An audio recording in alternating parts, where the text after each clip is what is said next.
This week's episode is brought to you by Depressionian. Thank you, Depressionian. It's with the generous support of listeners like you that we get to keep secretly infusing the breakfast cereal with sentient, rainbow-colored nanomachines designed to slowly turn your genitals into a broadband signal generator to help track the presence of hostile reptilian UFOs hiding in the Oort cloud. If you'd also like to become one of our illustrious supporters, please visit www.patreon.com/thewholerabbit, where your monthly donation of just $5 gets you access to our entire library of extended shows in convenient RSS feed format, compatible with your podcast player of choice. A 5x5 vinyl sticker of our cover art, and the secret keys to our Discord server where the creators and denizens of the show hang out and chat about things that'll disturb your Uber driver. This week's episode sees us discussing the highly recommended yet poorly understood practice of shadow work. We explore the words of Carl Jung, Aleister Crowley, and our very own Hecate Astra as we discuss what the shadow is, where it came from, and why we need to work with it to attain our fullest mental and spiritual power. Thank you, and enjoy the show.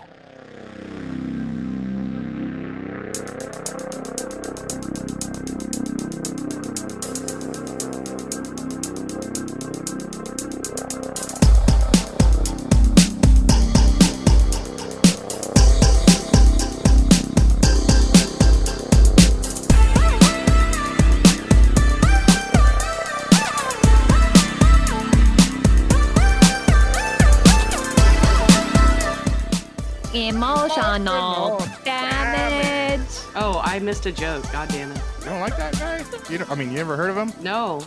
Mari knows right away she's missed a joke. It's kind of funny. That's how you develop a really big shadow. You need a lot of emotional damage. Hello, everybody, and welcome to The Whole Rabbit, where we don't just tell you to keep acting like a pedantic, self-congratulating, meta-narrative commenting, tweet-mongering, upvote-having, humble-bragging, starstruck, oversharing, compliment-fishing, no-game-having, reply-tree-hell-dwelling, cake-of-light-eating, unrepentant demon people, only to love yourself anyway and accept your negative qualities in the name of shadow work. Nay, we drag Hercules, Carl Jung, Aleister Crowley, Batman, and Francis Ford Coppola into the mix to share their perspectives on the occult method of integrating the shadow. I'm your host, Hack Rabbit. I'm joined this week by co-hosts Mari Not Sorry Sama, the Dark of Heartness, Malcor 5, Hello? and the delicious demonstrator of demonic dancing, Hecate Astra. Hello. Think now is a good time for the shadow twerk joke. Make that shadow Someone booty else? shake. Yeah, well, that's what the episode's goal is today, is to teach you how to make a shadow twerk. Make it work for that money. I mean, Luke said demonic dancing, and that's what shadow twerking is. Making that shadow booty clap. Yeah, make it rain those shadow dollars. So, Chiron's in retrograde. It's a pretty good time to be doing a shadow work. Speaking of Episode. people with giant asses that clap, he's the The centaur, by the way. The centaur of attention. He's got a big horse bum. Mm-hmm. Can horses twerk? Their legs bend the other way. They could figure it out. A centaur could. They like alcohol. That's why they need to drink. Yeah, I really like the mythological depiction of centaurs, because when you're growing up, you don't really think about it. Like I remember Harry Potter, the movie, and I was like, oh, cool, centaur. That's like it's my spirit animal because it's my zodiac sign. As I got older, I was like, wait, like it's like half a man and half a beast. Like it's pretty. How did that even come to be? Like somebody fucked a horse, didn't they? You don't want to know.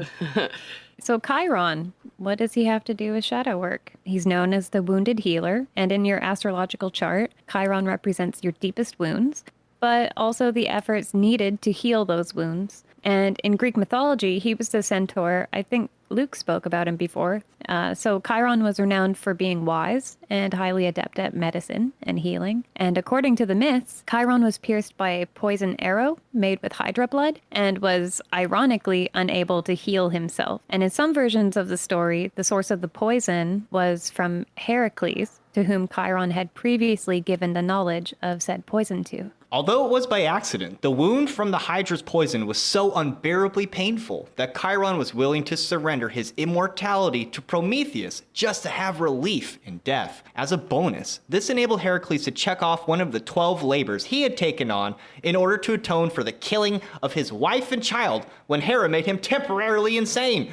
for being the child of adultery himself. So in your astrological chart, Chiron represents deep-seated spiritual wounds, as well as your ability to heal those wounds by working hard to try to overcome them. Chiron also represents ways in which we might damage ourselves, like shoot ourselves in the foot, and also represents how we might heal ourselves, and the wisdom gained from the difficulties involved, and the ways in which we might try to overcompensate for the wounds in the first place. So Chiron is an actual comet, and it's currently in retrograde. It went retrograde on the 19th of July this year, and it will stay retrograde until December 23rd this year. And what this basically means for everyone is that the vulnerabilities as opposed to strengths from those deep wounds will be brought forward, which means if you haven't acknowledged them or you haven't wanted to look at them, it might affect you more intensely during Chiron's retrograde. Aww. Wow. So since Chiron represents wisdom and healing, being in retrograde means that things that you have not gained wisdom from, are vulnerable to, or your unhealed aspects will be brought forward more clearly, might be put right in front of your face. So you may find yourself confronted with these things during the time that Chiron's in retrograde.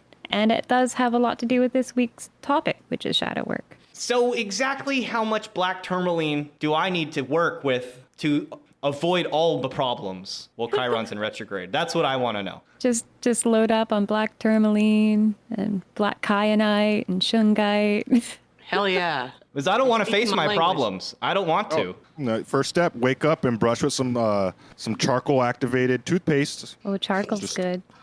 All black everything. First step to shadow work. Just avoid it. Avoid all the problems at any cost, right? That's how it works.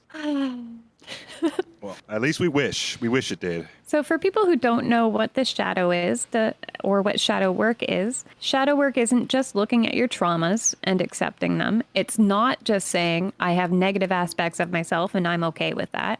It's not saying, I can be a bitch sometimes and I'm going to love that part of me anyways. It's actually a whole lot more than that.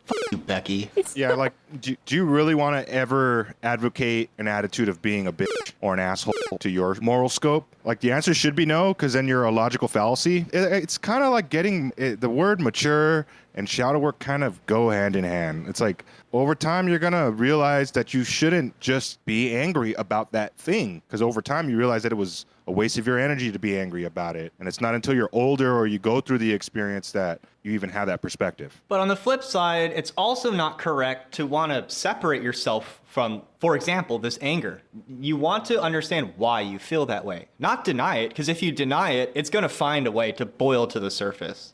On this exact thing, C.G. Jung says, the shadow personifies everything that the subject refuses to acknowledge about himself and represents a tight passage or a narrow door whose painful constriction no one is spared who goes down into the deep well. So if you think of your consciousness as being a light, then the shadow is your unconsciousness. The conscious perspective of yourself does not encompass the unconscious aspects by default. However, the unconscious aspects of yourself do affect your conscious actions, whether you realize it or not. Quite a large portion of understanding what the shadow is and how it came to be as it is has to do with aspects of ourselves that have been rejected, unloved, or refused in some form or another. This starts happening at an early developmental stage. When we start learning biases, it gets built upon more as time goes on. Often these traits result in unhealthy perspectives, actions, or behaviors that can become so habitual that we're not even aware of it. That's really the problem. Our self-identities become formed from the same experiences that contribute to our shadows, and it results in the perception that we have discovered ourselves, we've come into ourselves, while at the same time unconsciously rejecting aspects of ourselves. So the shadow ultimately is comprised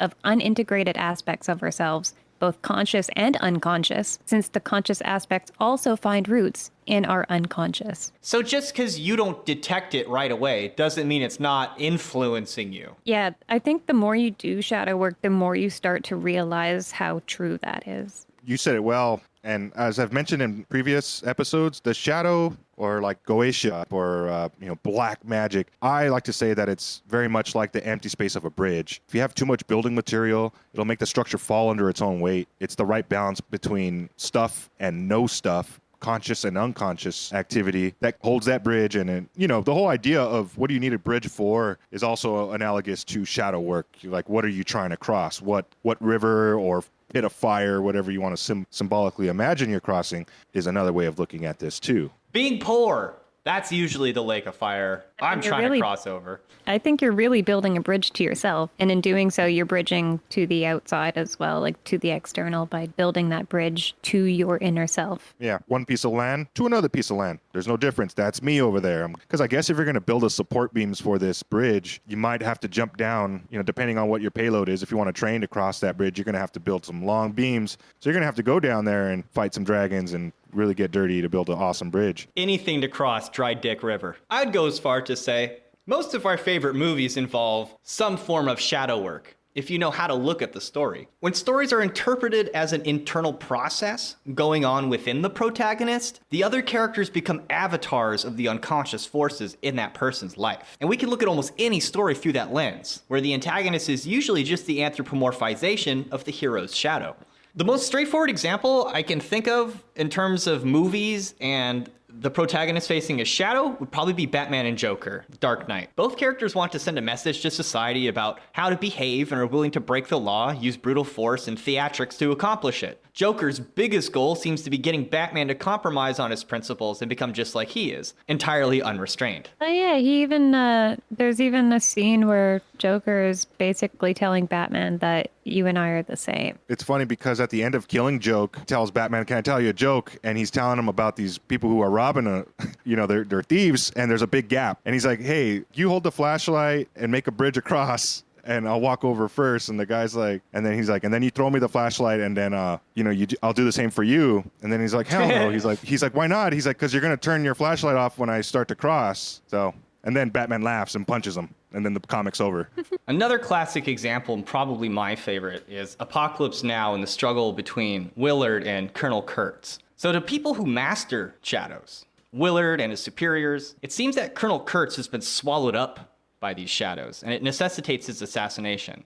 On the way to facing off with the Colonel, Willard encounters numerous people who are entirely consumed by their shadow, with the spectacular few possessing at least partial mastery over it. Most of the time it's obvious, so Willard says that he thought he'd know exactly what to do when he laid eyes on Kurtz, but he didn't. Despite his uncertainty, Willard admits to Kurtz that he sees no method to his madness. Kurtz demonstrates, at Willard's expense, that while he operates with his shadow, only those who have integrated theirs fully, or made a friend of horror, will be capable of understanding that his commanding principle is not his shadow, but his union with his Aenima, which, as we'll get to later, Jung describes as believing in the beautiful and the good. When Kurtz finally understood this, he describes himself, and by extension his ego/shadow complex, as being shot with a diamond bullet, whereupon he gained the gnosis. These were not monsters, these were men, trained cadres, these men who fought with their hearts, who had families, who had children, who were filled with love, but they had the strength to do that.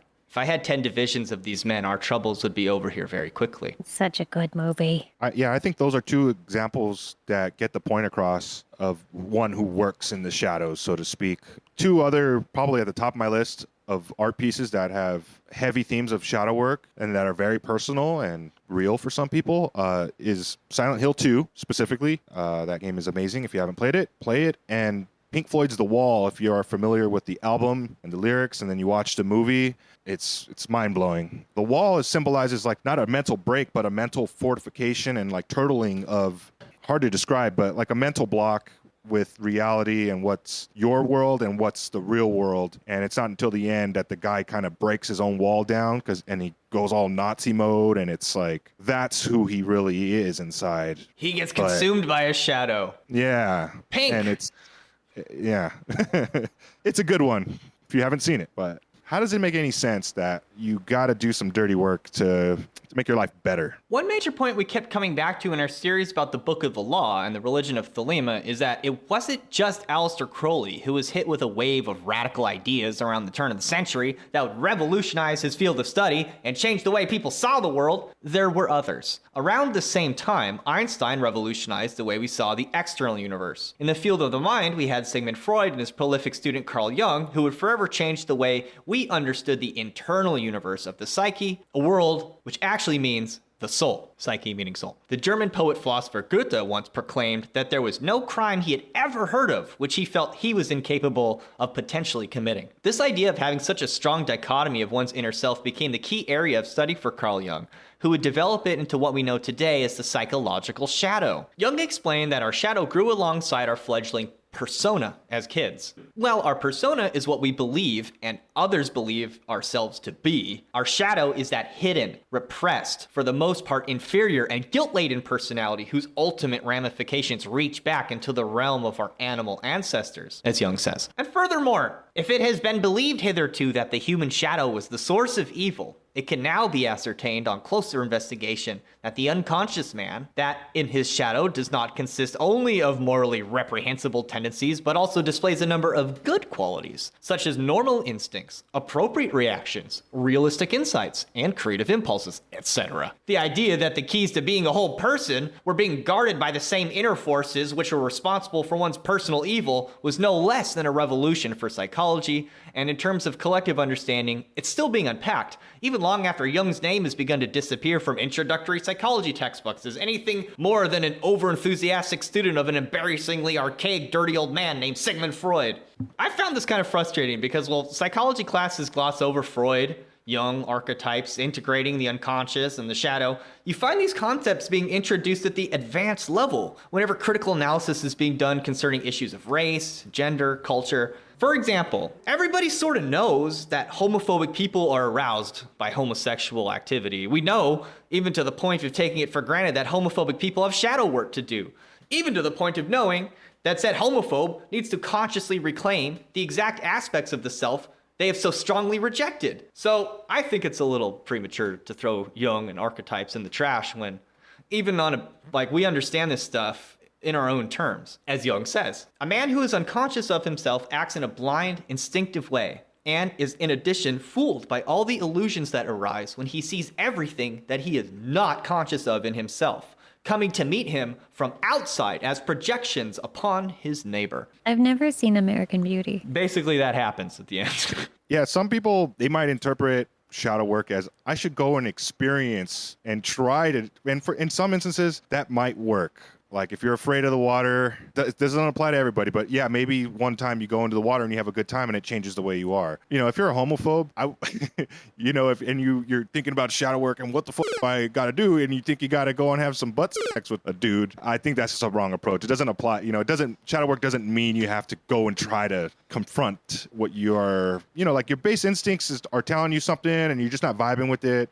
Shadow work doesn't mean you have to actively go and physically try to. No, but you should figure out why it arouses you either to anger or thick, raging boner, even though it makes you angry. You should try and figure out why instead of just being like, hey, gay! Yeah, and I'd say meditate on the idea of love first. That's the good section to start on. Especially homophobics, apparently scientifically it's proven that most of them have a sexual arousal when they witness that. Male on male. So in order to confront that shadow, like Mal was saying, you don't necessarily have to go start a relationship with a man, but maybe hang out with a gay guy in a brotherly way and learn to appreciate that. Or another thing is to delve into the feminine, because gay men are generally more feminine or more emotional than typical men. So you could go get a pedicure with your best bro. Or you could also understand that part of testosterone has to do with feelings of competition, and that sometimes when you see other males enacting sexual acts, regardless of whether it's with another man or not, it sparks a kind of competition, and part of that competition is also arousal. So you can think of it from a psychological perspective if it helps you wrap your head around it more. There's a lot of different ways that you can approach that, but if you're not open-minded enough to even think about it, then you're not really going to get anywhere. Before any of that, you should learn love. You should meditate on love for years before you step to the discussion of saying you're wrong for being gay and you got to go to hell. Wait, back up, go back home and learn about love. Go sit on your own and learn about love, figure it out, and then you can get where we're coming from. I'm gonna play devil's advocate. Fuck all that love stuff. Face why it pisses you off. That's all. You don't have to go touch butts. You don't have to watch gay porn. You need to sit in a dark closet with 5 grams of mushrooms and 2 giant bombers and ask yourself, why does this make you upset? That's Okay, what so you need to do. You will find, if you dig into it enough, that whatever pisses you off, it pisses you off because of something that you have a relationship of love to, that you think opposes that. And the point isn't to like embrace the opposite or something. It's to embrace yourself, to face the part of you that you are avoiding facing, that this thing is constantly threatening to bring to the surface. Which you need to bring it to the causes- surface yourself. The avoidance is what causes the negative aspects to surface, like the hatred and the homophobia. That's literally when the projection starts. Like that's at that critical level where this next section we're going to start getting into. Your output is just this screen of your problems now onto the world. And it's a real thing that people have to fucking deal with because you're just hating somebody and they're going to just do their best to just have to deal with your problem that you need to clean up. And it's a mental thing. Step 1. In short, shadow work is basically toilet training for your psyche and by extension, your soul. Like if you can't deal with your own shit, other people are. Well, other people also have to deal with it, but you also end up sitting in your own shit. You might ask, what is it that we're talking about being projected? Well, it's the same thing that's projected on a movie screen. Archetypes, symbols. They're essentially little characters inside of us that create the movie of self. They're the images we see when we think. They're the voices we hear when we imagine people, when we imagine what outsiders will think of us. It's the voice we hear when we're thinking about other people. It's all the images and the whole bag of tricks inside of you. It's all made of archetypes. Yeah, that absolutely affects your perspective of the world and the people around you. Likewise, without this inner dimension full of archetypes, the projections on a movie screen would be totally uninteresting because we can only reflect upon the things that exist on some level within ourselves. Which is also could be said magically. What you put in, you get it back. It's just math. I have a quote here by James Hillman. He says, Jung called all these figures, shadow self, ego, anima, etc., the little people, a tongue-in-cheek reference to the homunculus. Isn't that interesting? In Crowley's Thoth Tarot, the Hermit card, there's a homunculus on the art. It looks like a sperm. It looks the spermatozoon. Kind of hermit energy, you know? Sit and meditate in a dark room. Think about all this homunculus stuff yourself in the shadows with your little lamp. With a little lamp going into the darkness of your underpsyche. You're outside of civilization. Civilization is the known. You're going into the unknown. Makes sense. It's here that the memes converge between Carl Jung and Aleister Crowley. In short, C.G. Jung and the Book of the Law, Chapter 3, are describing, in essence, the same process towards attaining wholeness. Specifically, one's method and orientation towards one's inner audience of voices, ideas, motives, drives, and personalities. Book of the Law, Chapter 3, Line 4. Choose ye an island, fortify it, dung it about with enginery of war. I will give you a war engine. With it, ye shall smite the peoples, and none shall stand before you. Read literally, these lines from Book of the Law suggest building something like rockets, nukes, tanks, stealth bombers, maybe even a Death Star. But Vader knew in A New Hope that these kinds of weapons are insignificant compared to the power of controlling the self. It's the crown jewel of both practices, becoming fully conscious beings through the ritualistic effort of bringing one's unconscious drives into conscious use. The island described in the Book of the Law equates to the Egyptian Benben, but in modern terms, we could say it represents the ego, which arises from the undifferentiated waters of the unconscious, which is collective and shared. Our egos, like lonely islands populated with their own private tribes of thoughts, ideas, complexes, and selves. Yeah, Crowley's comments on it, he says the islands are chakras, and which only proves is these points Luke just talked about even more. It's like you're operating what chakra you channeling, you know, like that's the idea. I mean, if you want to relate this to Star Wars, when Rey goes to the island that Luke is on, and then there's that cave under the island, and that's basically like the shadow work cave. And Luke is like, don't go there, because Luke is afraid to face his own shadow, right? But then Rey goes down there into the cave, and she's basically ends up in like seeing multiples of herself. There's like a mirror, and she sees the roots of her shadow based in her childhood. Luke on Dagobah, he kills Darth Vader, and then he sees it as himself in the Yeah, totally. It's the same. It's good stuff though. So both Jung and Crowley were cautious in suggesting there was some there in regards to the other's method of practice, either esoteric or psychological. In fact, Jung describes the Anima as a component aspect of the shadow, but also the mystic lens through which the mystic or the magician glimpses their gnosis. And interesting you say that seeing your younger self, or the quote-unquote inner child, as it's referred to, triggers this reaction. You can also get to a point where you see it in other people that are antagonistic to you or that actually have harmed you. A way of dealing with trauma from people that have actually physically or mentally harmed you is to try to view them as a mirror image of yourself. I think that's what Goethe meant when he said there's nothing he had ever heard of that he couldn't imagine doing himself. To understand and to try to empathize with the aggressor is a great way to also confront these feelings in the shadow in yourself. That's where you get that old saying, walk a mile in my shoes. That's to put yourself into the perspective of being able to understand what that person thinks and feels and is, and like what made them the way that they are, even if you don't know. Like it's a kind of ability to empathize. Now, in terms of magic and psychology where they meet, we have the Anima. Carl Jung says, the Anima believes in the beautiful and the good, a primitive conception that antedates the discovery of the conflict between aesthetics and morals. Sounds kind of fun. The Anima lives beyond all categories and can therefore dispense with blame as well as with praise. Since the beginning of time, man, with his wholesome animal instinct, has been engaged in combat with his soul and its daemonism. If the soul were uniformly dark, it would be a simple matter. Unfortunately, this is not so, for the Anima can appear also as an angel of light, a psychopomp who points the way to the highest meaning, as we know from Faust. With the archetype of the Anima, we enter the realm of the gods, or rather,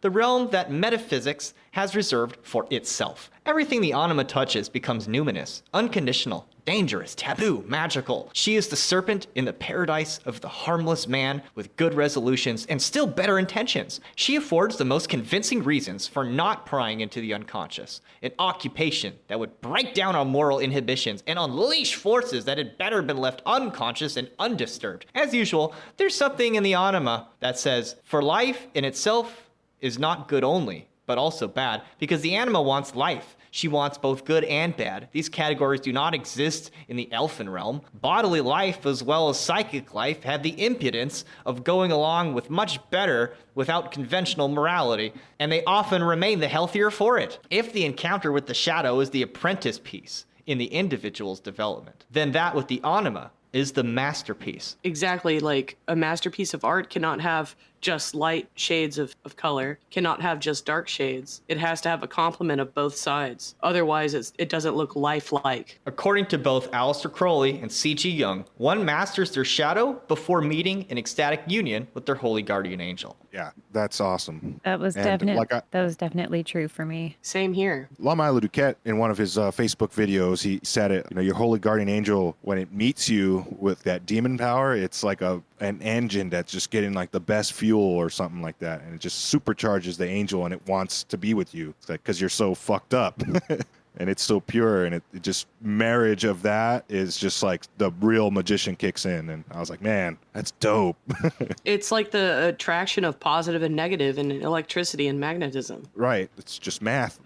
Jung, when he talked about the shadow, he actually had two separate definitions of a shadow, and one of them being personal shadow, and then the other was the collective shadow. The personal shadow was, quote, the thing a person has no wish to be. Jung said that. It's the sum of nasty parts of yourself that you personally don't like, that aren't in a line with your true will, so to speak. It's what you hide. You actively are hiding these things. Sometimes it can have like some good in it, like we were talking about anger, using your strength and like oppressive force to overcome a situation. So like the unconscious mind goes into the combat zone. It comes out like killing everything it saw on its way out, and it came out bloodied. Whereas like the conscious mind coming into the same combat situation will use tactics, science, it planned it out, and it comes out shooting only one bullet, Solid Snake style. The personal shadow represents that bloodied, naked man with no story to tell because he's a savage. The beast. The beast, yeah. We don't really want to do that. We want to have that under control as well as we have all the science and the training under control. We need to be able to balance that, I think. But also the higher world, too. Like the angel self would just be like, no, I will turn the other cheek and let my enemies martyr me. But there's somewhere between the middle. Like, how do you choose the higher path and work in the lower world at the same time? Like, how do you You integrate. integrate? Yeah, it's integration. Absolutely. And this totally reminds me of, there was this art meme that was going around about 12 years ago that I did. And it's draw your character now and then draw the opposite of your character. Oh. And I did that. And it's really crazy. Because now that I've integrated my shadow, I'm like both of them. Like, I've accepted the qualities of my shadow. I don't think you can ascend the tree of life without also working through the cliff walk. I really firmly believe that as you go through the spheres, you are also dealing with the shells that are relative to those spheres. That seems to be an unspoken thing where they're like, hey, if you call in the positive energies of this sphere, you're also going to magnetize like the bad part of that sphere. Like, it's all in the same thing. If you draw in a bunch of light into Gavura, well, you better have dealt with some of your anger issues and your wrath issues, because otherwise they may flame out when you're talking to Kamael and hanging out with the Burners of God or whoever. You might become one, and it might not be pleasant. Some classic examples of the personal shadow include Mr. Hyde, as in you hide him, Tyler Durden, and of course the Wolfman. It's just really basic shadow archetypes. As Carl Jung says, the shadow is a living part of the personality and therefore wants to live with it in some form. It cannot be argued out of existence or rationalized into being harmless. So there's a personal shadow and the collective shadow. And, you know, you can go and read Ion and all the books that Jung wrote where he's commenting on this more. But the best example I have is like the bad sheeple mentality.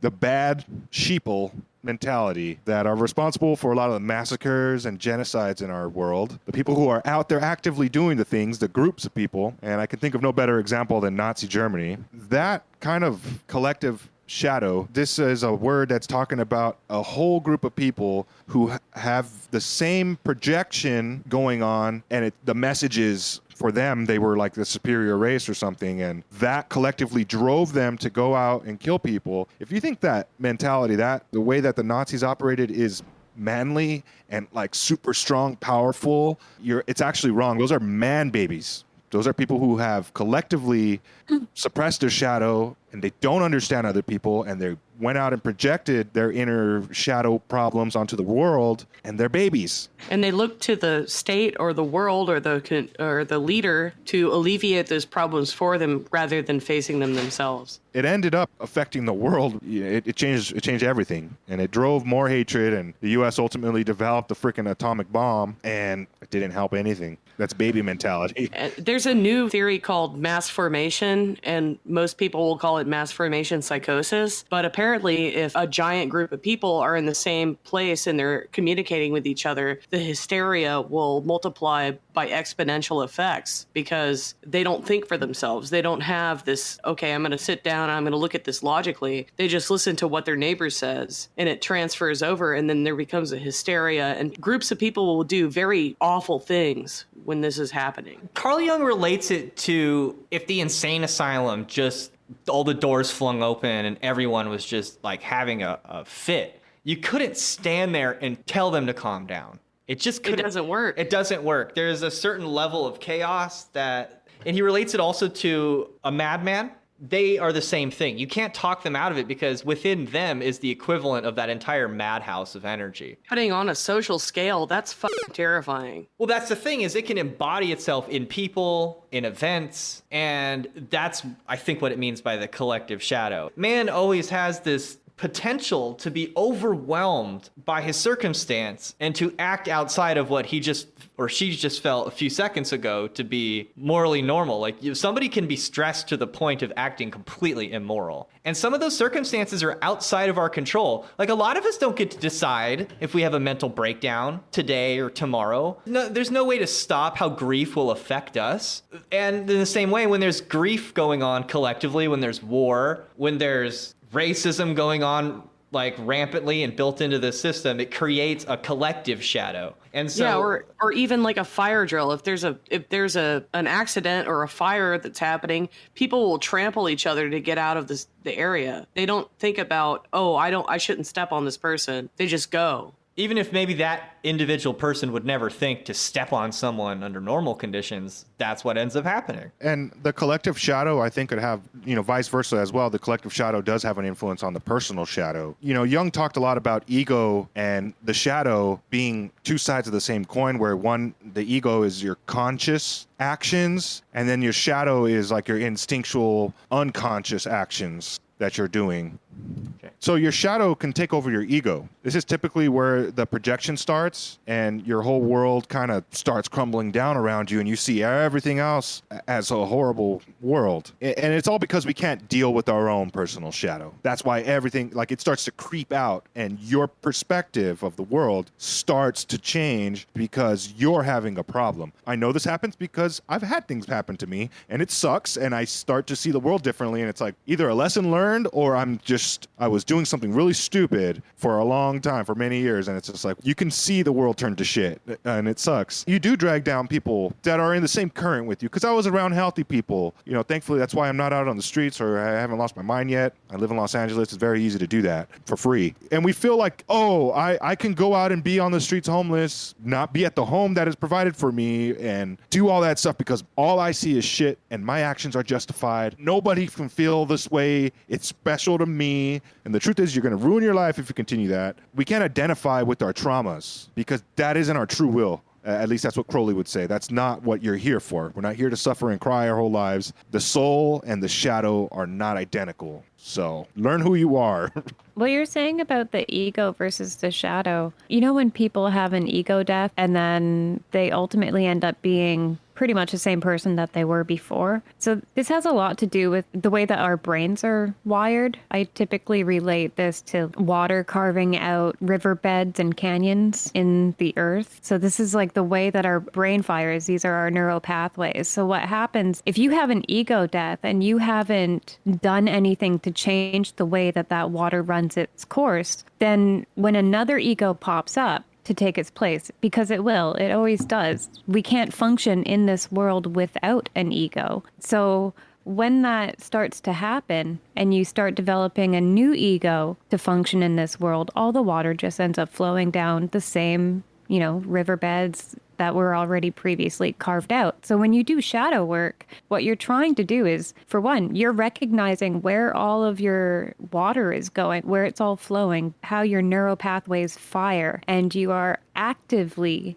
doing things to rewire yourself and how you function so that when you do have an ego death, it flows in a new direction towards where you want that water to go. And then you can be like, oh, okay, this water is going over here. And look at this garden. Look at all this lush green that's coming from this because I redirected this water. So that has a lot to do, I think, with what Malcor was just saying about the ego versus the shadow. The way that these neural pathways habitually fire, this wiring that we have obviously starts in our developmental stages. It starts when we're born, really, when we start developing how our pathways fire. So Carl Jung points out that the shadow develops in your childhood. You really don't escape your childhood without having gained a shadow. But that's no need to worry. Don't panic, because that actually presents so many opportunities for growth, just recognizing that. Carl Jung said, the reason why the involvement looks very much like a psychosis is that the patient is integrating the same fantasy material to which the insane person falls victim because he cannot integrate it but is swallowed up by it. Which reminds me a bit of something that Edgar Allan Poe once said, which was, I became insane with long intervals of horrible sanity. So the reason why I put these quotes in there is basically this is what happens when you deep dive right away. It can feel a lot like complete insanity, or it can look like complete insanity, just the same way that ego deaths can look like that. And very interestingly, when we talked about MK Ultra when I first came on the show, a lot of these operations are done on children, and it's very important because they're developing. So if you can program when you're younger, that's the ideal. And a lot of these kids grow up to be adults that have dissociative disorder, or they have multiple personalities. Dissociative identity disorder. Thank you. Yeah, that's developed quite often in your childhood. Yeah. Yeah. And it's because you have different personas that you break into depending on the situation that you're in. It's a defense mechanism. You have spells where you disassociate, especially if there's a certain trauma trigger happening, that's something that has to do with childhood development, and that is ingrained in something that's, I honestly think it's below your ego, because it's part of your animal programming. Think about it for a minute, how it works. The whole idea is, in theory, to compartmentalize and segment someone's psyche to the point where they don't know about each other. And then they can't function as a whole person. Right. And on the flip side, integrating and becoming a whole person is not the absence of having those personalities, but being aware of them and having them work as a whole together, excluding none of them. And that's why I think integration is extremely important to understand. And that's part of facing your shadow, not only understanding what it is, it may perhaps be the opposite of your personality, but it's important to accept those things into yourself and understand that you're capable of those things. Maybe your ego will not allow you to do those things, but some people don't have that ego harness at any given time to keep them from doing these bad things. So this is where the mental illness kind of comes into it. Me, I'm a furry, right? And I like animals, and I like to pretend I'm a dog sometimes.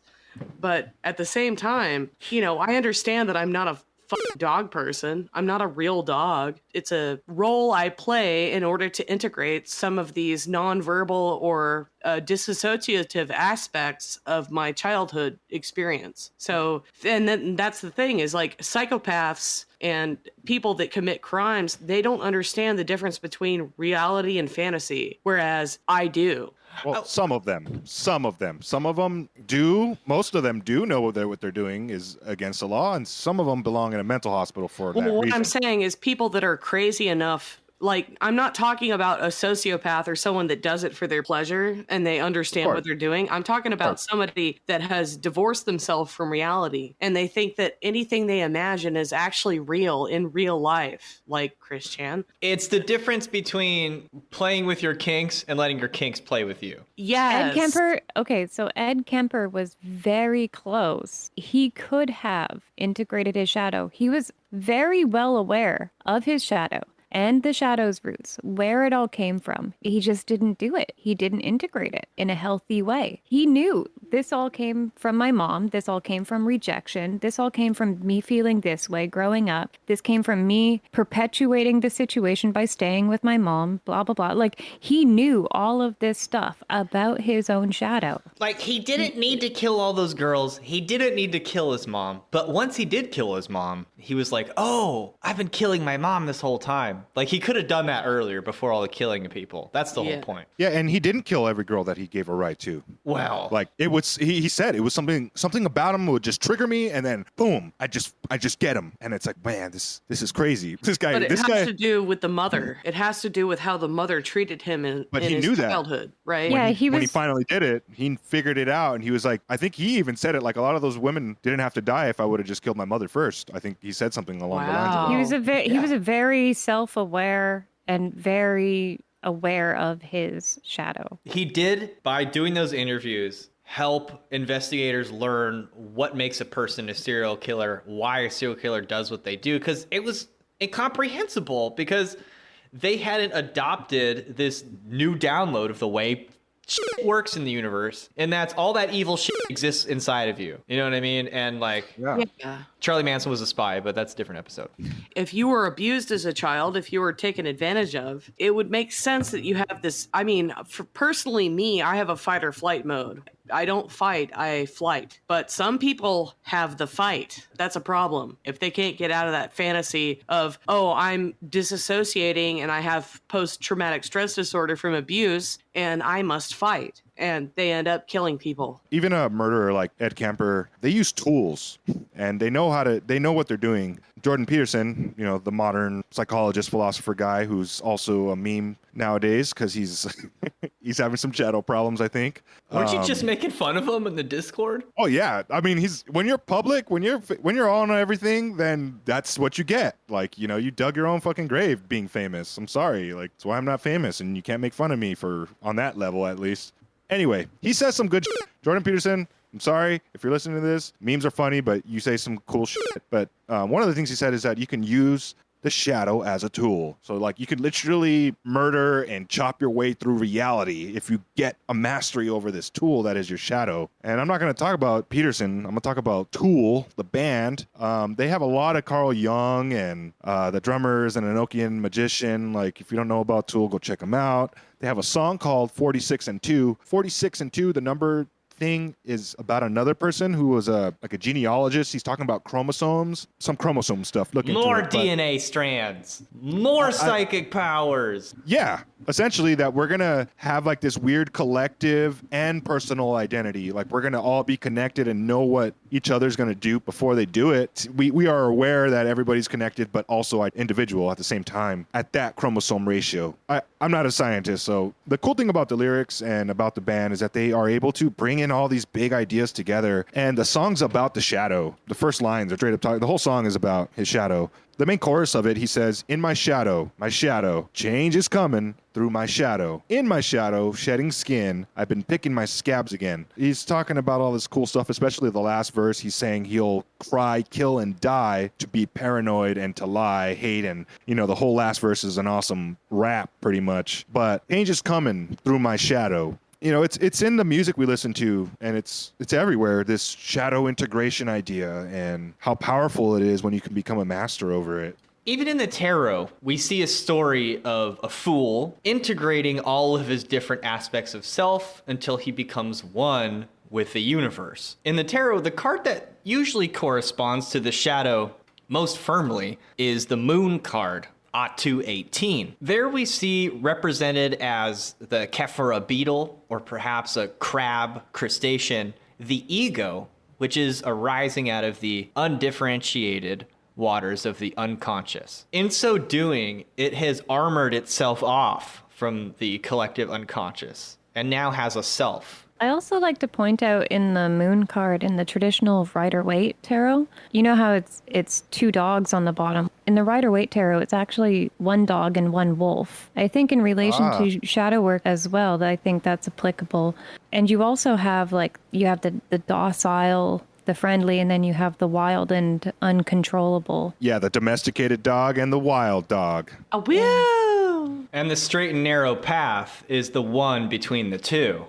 So why would you want to do shadow work? Well, for $5, you could find out at www.patreon.com/thewholerabbit, where your donation of just $5 will get you access to all our extended episodes, the entire library, and I'll even send you a 5x5 vinyl sticker of our cover art and the secret keys to our Discord server. You can feel free to talk to us about shadow work and ask us questions. I'm always happy to help people who are going through shadow work. I'm a bit of an asshole, but if you're sincere, I'll be sincere. And do it! We're not just going to talk about why to do shadow work in the extended show. We're going to tell you how to get started. How do shadow work? Some tips on getting started, because it could be a big first step if you're not careful. Yep, so we're going to give you all the ins and outs. Thank you, everybody. Eat carrots and shoot lasers. Pew, pew, pew.